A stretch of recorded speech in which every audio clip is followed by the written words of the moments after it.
যদি বঙ্গভঙ্গ রোধ না হতো তাহলে বাঙালি মুসলমানরা শাসন কার্যে কিছুটা তারা অভিজ্ঞতা অর্জন করত শাসন ব্যাপারে। কারণ 71-এর পরে আমরা যে শাসন দেখেছি 72 থেকে, সেটাতে বোঝা যায় যে কোনো অভিজ্ঞতা নেই এই জাতির শাসন। বোধহয় শেখ মুজিব প্রথম বাঙালি শাসক পুরো ইতিহাসে।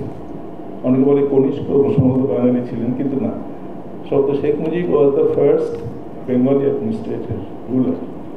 তো কোনো শাসন অভিজ্ঞতা নেই। বঙ্গভঙ্গ রোধ না হলে হয়তো শাসন অভিজ্ঞতা বাঙালি মুসলমানের কিছু থাকতো। তো সেই ক্ষেত্রে একটা সম্ভাবনা ছিল যে হয়তো পাকিস্তান আন্দোলনই ভেস্তে যেত, কারণ বাঙালি মুসলমানরাই পাকিস্তানে আছে।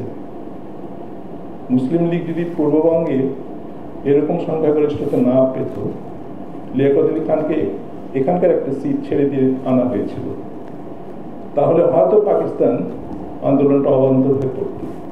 যদি বঙ্গভঙ্গ না হয়ে বাঙালি মুসলমানরা শাসন ক্ষমতায় থাকত। এবং সেই ক্ষেত্রে 1947 সাল যদি হতো, তবুও 1971 সাল তখন বাঙালি মুসলমানের যেহেতু শাসন ক্ষমতার অভিজ্ঞতা আছে, হয়তো এরকম অরাজকতা হতো না। হয়তো সে সময় আওয়ামী লীগ কিংবা কোনো জাতীয় সরকার সুষ্ঠুভাবে সুন্দরভাবে শাসন করতে পারত।